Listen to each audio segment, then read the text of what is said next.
Como você já sabe, temos um vídeo básico que fala sobre os nossos 11 sentidos.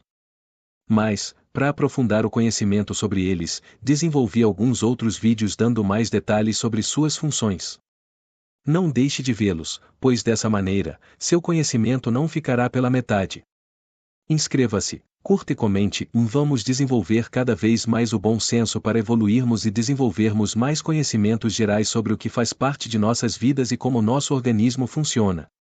O olfato refere-se à capacidade de captar odores e sentir cheiros. Esse nosso sentido ficou muito em evidência na época da pandemia do Covid-19, onde grande parte dos pacientes infectados tiveram perda do olfato. O nome técnico para a perda de olfato é anosmia. Algumas pessoas conseguiram recuperar essa função dentro de poucos dias, ao passo que outras levaram mais de 2 anos para que a recuperação fosse perto de 100%. Você sabe qual é o mecanismo que está por trás de sentirmos os odores? As moléculas das substâncias evaporam e se dissipam pelo ar. A partir daí, entram em contato com os receptores olfatórios, que estão localizados na região superior das cavidades nasais. Esses receptores, ao serem ativados, acionam, na sequência, os neurônios que conduzem essas informações ao cérebro que interpreta e classifica o cheiro que sentimos. Um fato curioso é que a região do cérebro responsável por essa função é uma das partes mais antigas do encéfalo. E é nessa parte mais antiga do cérebro que está, também, o chamado sistema límbico. O sistema límbico abrange uma série de estruturas cujas funções estão relacionadas com a interpretação dos fenômenos emocionais e memória.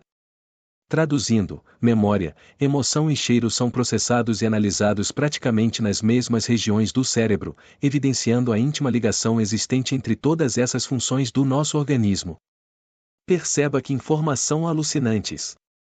Existem cerca de 10 milhões de células olfativas que são capazes de detectar milhares de tipos de odores.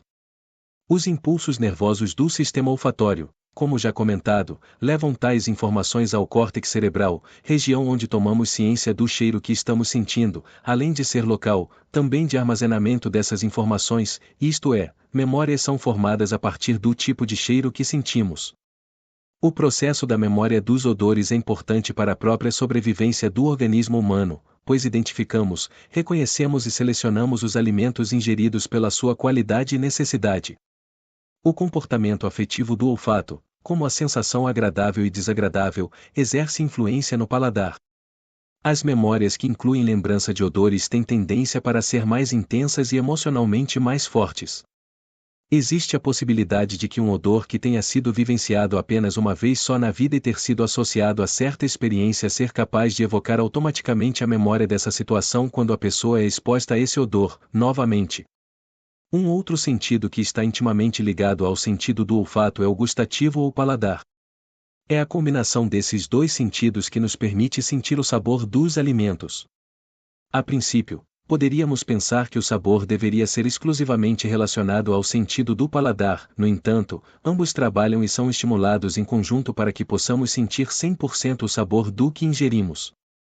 Creio que todos, em algum momento da vida, já passamos pela seguinte situação: quando estamos gripados ou com forte congestão nasal, nossa capacidade de sentirmos não apenas o cheiro da comida e bebida diminui, mas a percepção aos sabores dos alimentos também é afetada, o que, muitas vezes, traz como consequência a diminuição da ingesta alimentar. Sim, muitas pessoas, nesse estado de congestão nasal e diminuição da capacidade de sentir cheiro, também diminui o volume de alimentos que consome, podendo até perder peso, nesse momento. Isso acontece porque quando estamos gripados, o excesso de muco não permite o ar chegar aos receptores olfatórios e apresentamos intensa diminuição da sensação do paladar, provando como esses dois sentidos trabalham em conjunto para conseguirmos sentir adequadamente o sabor dos alimentos. Mas qual é o mecanismo que faz com que sintamos o gosto das coisas? Perceba como é complexo a sensação completa do sabor. O sabor envolve a sensação tátil, ou seja, da textura dos alimentos em contato com as diversas partes internas da boca, melhor dizendo, cavidade oral, associado ao cheiro, olfato, e ainda misturado ao gosto, que ocorre graças à estimulação das papilas gustativas, onde encontram-se os receptores gustativos, que, posteriormente, quando processados pelo cérebro, nos dará a sensação do sabor que estamos degustando. Foi por esse motivo que essas duas modalidades sensoriais estão sendo tratadas em conjunto, isto é, as sensibilidades olfatória e gustativa. Nosso sistema nervoso associa esses três estímulos, textura, olfato e paladar, para que possamos interpretar o sabor de algo. Em que momento sentimos o sabor dos alimentos? Isso acontece quando a informação atinge o córtex gustativo. Dessa maneira, os produtos químicos dos alimentos estimulam as papilas gustativas, acionam os nervos responsáveis por conduzirem essas informações que, por sua vez, penetram no cérebro e ao chegar na região específica do córtex cerebral gustativo, podemos ter a ciência do sabor do alimento que estamos degustando. Note que informações impressionantes. Você sabia que existe entre 2.000 e 5.000 papilas gustativas localizadas apenas na parte posterior e frontal da língua? Note que mundo microscópico existe num pequeníssimo espaço de nosso organismo, não é verdade? Outras papilas estão localizadas no céu da boca, nas laterais e na parte posterior da boca e na garganta. Quer aprender outra informação de impressionar? Cada papila gustativa. Isso mesmo, cada papila contém 50 a 100 células receptoras gustativas. Trata-se de um verdadeiro mundo microscópico em cada porção do nosso corpo. E esses receptores de sabor na boca detectam as 5 modalidades de sabor. Isso mesmo, 5 sabores. Mas isso você já sabia, correto? Tem um vídeo geral aqui no canal que fala sobre os nossos 11 sentidos. Isso mesmo, possuímos 11, e não 5 sentidos. É que nesse momento, estamos proporcionando um pouco mais de detalhes sobre esses 11 sentidos, por isso, os dividimos em diversos outros vídeos. Mas, voltando ao assunto, vamos falar um pouco sobre os sabores que conseguimos perceber. Eles são doce, ácido, salgado, amargo e umami. Umami é um dos 5 gostos básicos do paladar humano. É uma palavra de origem japonesa, que significa o gosto saboroso e agradável. O umami foi descoberto pelo professor Kikunai Ikeda e divulgado para a comunidade em 25 de julho de 1908.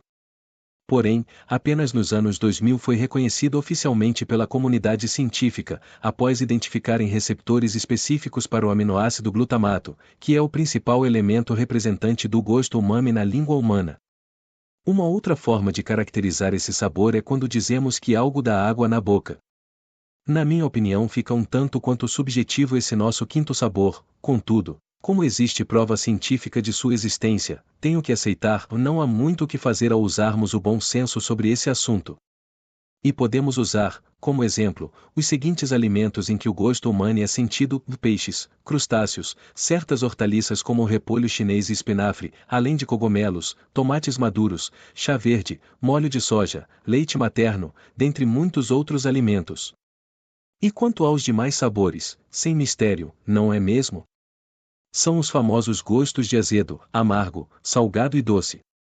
Quase todas as papilas gustativas na língua podem detectar o gosto umami, diferentemente do que ocorre com a capacidade de detectarmos os outros sabores, que apresentam seus receptores em partes específicas da língua. Perceba, nessas ilustrações, como cada parte da língua é responsável pela detecção de determinado sabor. Detectamos o doce na região anterior da língua. O azedo, nas laterais. O salgado numa ligeira faixa estreita que abrange as regiões anterior e laterais da língua e o amargo no quarto posterior dela. De maneira geral, entre os humanos, a percepção do paladar começa a desaparecer por volta dos 50 anos de idade por causa da perda de certa quantidade das papilas da língua e uma diminuição geral na produção de saliva. Isso faz parte do nosso envelhecimento. Tudo tem seu tempo de vida útil, portanto, cada parte do nosso organismo vai sofrendo as consequências do passar do tempo. Acompanhe os demais vídeos sobre os nossos 11 sentidos. Inscreva-se em nosso canal. Isso é ter bom senso. A gente se vê. Ou não.